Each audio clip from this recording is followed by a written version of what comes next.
Tourism development and research centre ही आमची संस्था आहे आणि या ठिकाणी आम्ही पर्यटनातून रोजगार निर्मिती हा विषय घेऊन येथे काम करीत आहोत। आपली संस्कृती ही निसर्गातून फुलली आहे।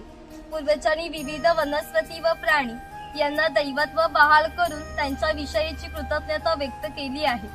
पूर्वी प्रत्येक गावात राखीव जंगले असे त्याला देवराई असे म्हणत। त्यातील वनस्पती व प्राणी यांची हत्या केल्यास ते पाप समजले जाईल। विविध धार्मिक ग्रंथांचा अभ्यास करून आम्ही येथे एक नक्षत्र बाग तयार केली आहे। प्रत्येकाच्या जन्म नक्षत्रानुसार एक वृक्ष आराध्य वृक्ष म्हणून मानला जातो। त्याची पूजा अर्चा केल्यास त्या व्यक्तीला धन सौख्य आरोग्य प्राप्त होते। बाहेर आम्ही नक्षत्र बागचा बोर्ड लावला आहे, तुम्ही एक्झिट करताना पाहू शकता। तसेच यांना दीर्घायुष्यांची प्रतीके मानली आहे। याला पिंपळपार असे म्हणतात, कारण हा जो दगडी कट्टा बांधलेला आहे याला कोकणी भाषेत पार असे म्हणतात। हा पार सुमारे 400 वर्षांपूर्वी बांधला गेला, तेव्हा येथे पिंपळाचे रोप लावण्यात आले। म्हणजेच हा पिंपळ सुद्धा 100 वर्षांपूर्वी लिहिली। चिपळूण येथे झालेल्या पहिल्या कोकण मराठी साहित्याच्या अलीकडे आहे वर्तमान काळ, गुहेच्या पलीकडे आहे 500 वर्षा।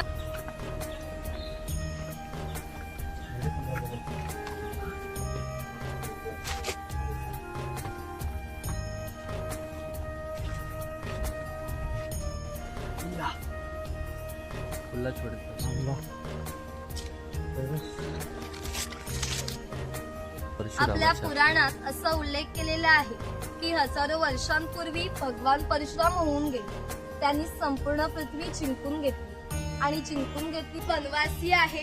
कोकणातील दुर्गम पर्वतामध्ये वनवासी लोक राहत असत। त्यामध्ये भिल्ल व कातकरी जातींचा समावेश आलेला होता। त्यातील कातकरी समाज दाखवला आहे। हे कोकमचं झाड आहे। याच्या फळांपासून कोकम सरबत किंवा कोकम आगळ तयार केले जाते। याच्या बियांपासून तेल पाडले जाते। इकडे वाघ व वाघाची गुहा दाखवली आहे। इकडे गाव शिकार दाखवली आहे। आम्हाला जास्त शिकार मसाल्यासारख्या पदार्थांमध्ये केला जातो।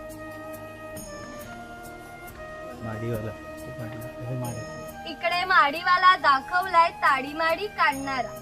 माड वेगळं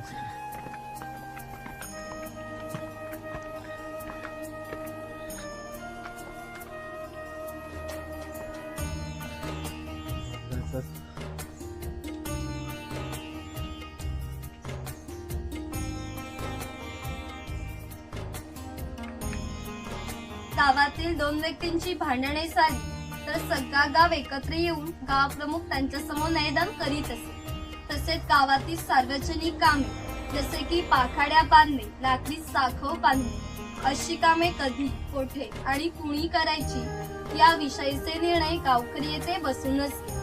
आणखीन एक महत्वाचं वैशिष्ट्य म्हणजे जगभर अशी प्रथा आहे की प्रत्येक जाती धर्माचे लोक आपापल्या देवाकडे जातात आणि देवाचे दर्शन घेतात। आम्ही कोकणी माणसे सुद्धा वर्षभर देवळात जातो आणि देवाचे दर्शन घेतो। पण जेव्हा आमच्याकडे शिमग्याचा सण असतो तेव्हा हा देव या पालखीमध्ये बसून प्रत्येकाच्या घरोघरी नेला जातो। म्हणजेच कोकणी माणूस आणि देव यांचं नातं इतकं जवळचं आहे की आमचे एकमेकांकडे जाणे येणे असते। या देवीचं नाव वाघजाई आहे। हे नाव आम्ही जाणीवपूर्वक ठेवलं, कारण असं म्हणतात ज्या निसर्गात वाघ आहे तो निसर्ग समृद्ध असतो। 500 वर्षांपूर्वीचा निसर्ग सुद्धा असा समृद्ध होता।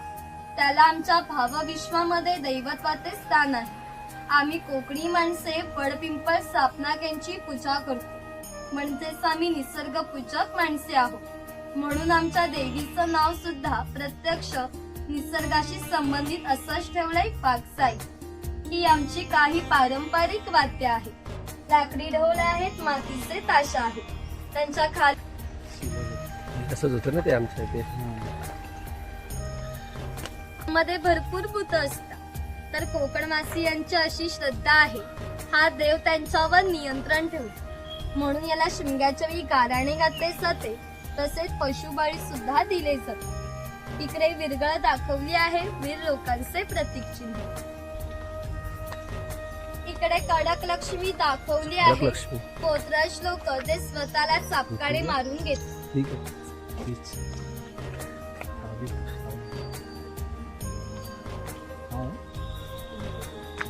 उडी होडी हा कोळी समाज आहे.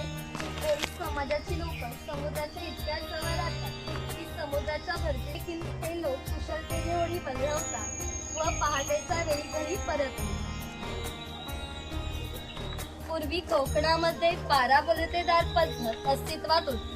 म्हणजेच नाभिक, सुतार, कासार हे लोकांच्या घरोघरी जाऊन सेवा पुरवत. त्या बदल्यात त्यांना पैसे नव्हे तर केवळ धान्य मिळत असे. म्हणजे एका नाभिकाला हे खोत आहे. अडकीत त्या राजाच्या गावातील थेट प्रतिनिधी म्हणजे खोत. धार्मिक व राजकीय बाबतीत पहिला मान खोतांचा असतो. खोत गावचे प्रमुख असते. गावात मैदान करणे, कायदा व सुव्यवस्था सांभाळणे इत्यादी कामे खोतांची असताना दाखवते.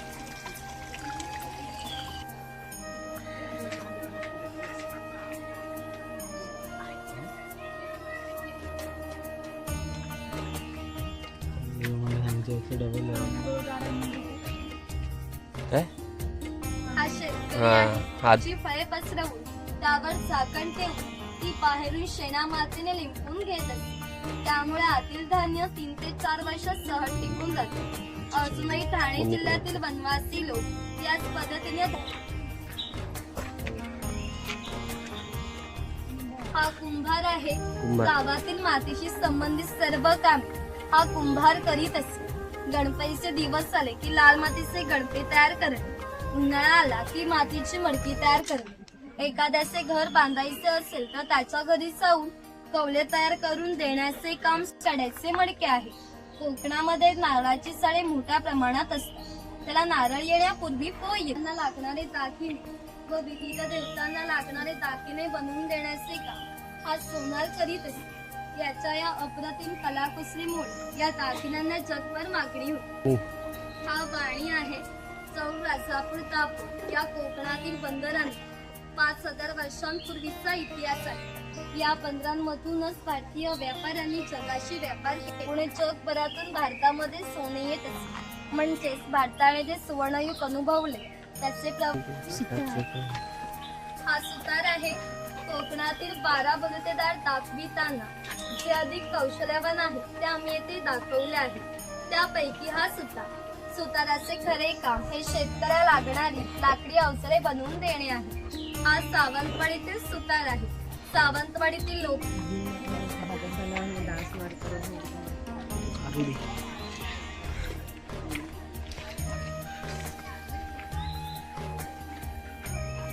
हा लोहार आहे. ज्याप्रमाणे शेतकऱ्याला लागणारी लाकडी अवजारे बनवून देण्याचे काम हा सुतार करीत असे, त्याप्रमाणे त्याला लागणारी लोखंडी अवजारे बनवून देण्याचे माणसं आपल्या जेवणात खोबरेल तेलाचा वापर जास्त प्रमाणात करीत असे. शेतांनी जाते जेणेकरून ही लाट उभी राहते व या ठिकाणी चोकडाला बैल बांधला जातो व या 8 लाकडावर दगड ठेवून स्वतः तेली त्यावर बसते व हे सर्व वाचून घेऊन बैल गोल फिरविला जातो. त्यामुळे आतील खोबरे रगडून त्याचे तेल निघते. हे तेल भरून काढायचे असेल तर प्रथम चोकडाचा बैल सोडला जातो. आडवे लाकूड बाजूला करून लाट बाजूला केली जाते व आतील तेल भरून काढले जाते. पुन्हा नवीन तेल पाडायचे असेल तर सर्व क्रमवार सोडून नवीन तेल पाडले जाते. ते मुलीचे स्वातंत्र्य नव्हते. प्रत्येकाला आपापल्या जातीचा व्यवसाय करावा लागत असे. बांबूंच्या वस्तू बनवून देण्याचे काम हा बुरुड करीत असे. हे सूप आहे. ही फुलांची परडी आहे आणि ही रोप याचा वापर धान्य धुण्यासाठी व अजूनही धार्मिक कार्य केला जातो. जेव्हा आपल्याकडे शुभ कार्य घर आहे. पूर्वी घरांमध्ये दगडमातीच्या वस्तू होत्या. हे सादडीसारखे दिसते त्याला घिरट असे म्हणतात. सादडीमध्ये धान्य दळून निघतं तर घिरटामध्ये भात घातला जातो. त्यामुळे अख्खा तांदूळ निघतो व कोंडा बाजूला होतो. हे मोदक पात्र आहे म्हणजे पूर्वीचा कोकणी कूप. यामध्ये पाणी ठेवले जाते व या चाळणीवर केळीचं पान ठेवून त्यावर मोदक ठेवले जातात. वर झाकण ठेवून मोदक पात्र चुलीवर ठेवले जाते. त्यामुळे आतील मोदक शिजून निघते. हे पुरण यंत्र आहे. यामध्ये शिजवलेली डाळ घातली जाते व हे रॉड दोन्ही बाजून फिरवून आतील डाळ वाटून निघते. त्याच्या गोड पुरणपोळ्या केल्या जातात. हे शेवयाचे लाकडी यंत्र आहे. हे शेवयाचे लोखंडी यंत्र आहे. हा शेवयाचा लाकडी पाट आहे. हा टिफिन बॉक्स आहे. वरती पाण्याचा तांब्या, खाली 3 डबे, बाजूला 2 चमचे आहेत. टिफिन बॉक्स दोन्ही बाजूने लॉक आहे. ही चहाची किटली आहे. ही दगडी उखळ आहे. यामध्ये पूर्वी भाताचे पोहे काढले जायचे. वरती लाकडी चमचे दाखव. इकडे महावरा बाजार दाखव. हा कासर आहे. मगाशी सांगितल्याप्रमाणे 12 बलुतेदार हे लोकांच्या घरोघरी जाऊन सेवा पुरवत. त्याप्रमाणे हा कासर मुलीच्या घरी आला आहे. हे या वर्ष मुलीला क्रेडिट देत होते. म्हणजेच पूर्वीची समाज रचना एकमेकांच्या विश्वासावर आधारलेली होती. थोडक्यात 12 बलुतेदार हे आपले काम कोणताही नफा तोटाचा विचार न करता केवळ कर्तव्य म्हणून करीत असे. हा पाणवठा आहे. पूर्वी प्रत्येक गावात भरपूर मोठे जंगल होते. त्यामुळे गावात पाणी मोठ्या प्रमाणात उपलब्ध होत असे. ज्या ठिकाणी उंचावर बारमाही पाणी वाहते तिथे धरण बांधून प्रत्येकाच्या घरोघरी पाणी पाटाने नेले जाते. या पाण्यावर आमच्या नाळी पोपळीच्या बागा व उन्हाळी भाषेती होत असे. ग्रामदेवता हा चर्मकार आहे. चामड्याच्या वस्तू बनवून देण्याचे काम हा चर्मकार करीत असत. याच्या जोडीला मी आणखीन एक प्रसंग सांगतो जो 500 वर्षांपूर्वी घडला. इथून 80 किलोमीटर अंतरावर मार्लेश्वर नावाचे देवस्थान आहे.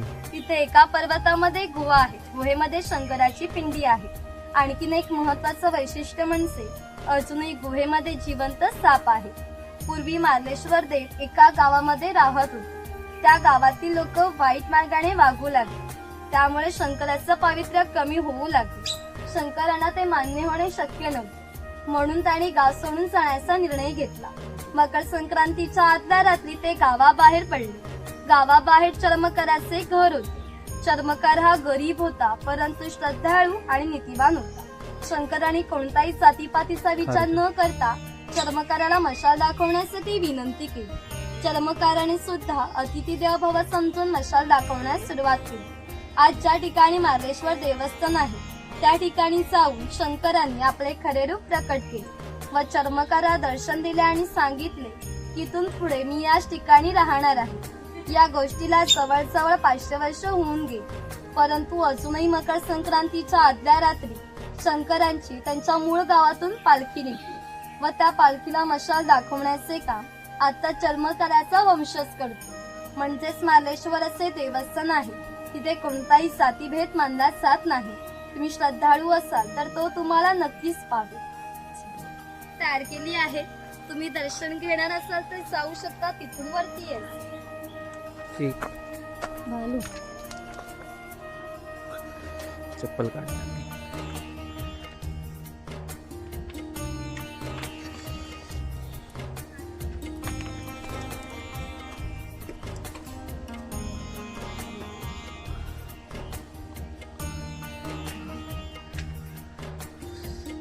पूर्वी हा धनगर समाज इतक्या दुर्गम ठिकाणी राहत होता की तिथून त्यांचा पहिला बस स्टॉप देखील 10 ते 12 किलोमीटर अंतरावर असतो. हे लोक ज्यावेळी गावात येत त्यावेळी त्यांच्या पायात चामड्याच्या वाहना, हातात घुंगराची काठी व खांद्यावर फाटकी घुमली. या वेशभूषेमध्येही असे असले तरी प्रत्येक धनगर हा 100 ते 125 गायी, 5 ते 25 म्हशींचा मालक असे. प्रत्येक एका गायी म्हशीची किंमत 8 ते 10 हजारापर्यंत असे. या सर्वांची विक्री करायची म्हटली तर याची किंमत काही लाखांमध्ये जात असे. इतक्या धनसंपत्तीचा मालक हा धनगर होता. परंतु कोकणी लोकांची राहणीमान साधी असल्याने यांची राहणीमान सुद्धा साधी होती. ही बकरीची गोटी आहे. जंगली श्वापदांपासून संरक्षण होण्यासाठी ती अशी उंचावर बांधली आहे. याच्या आतमध्ये 2 बांबूंच्या मध्ये फट आहे. कारण ताणी केलेल्या महिला यातून बाहेर पडत असे. छपराची रचना जरी ओघळदोबळ दिसत असली तरीही किती पाऊस आला तरी पावसाचे पाणी आतमध्ये जाऊ शकत नाही. खैराचं झाड आहे. याच्यातील लाल रंगाच्या खोडापासून कात तयार केला जातो.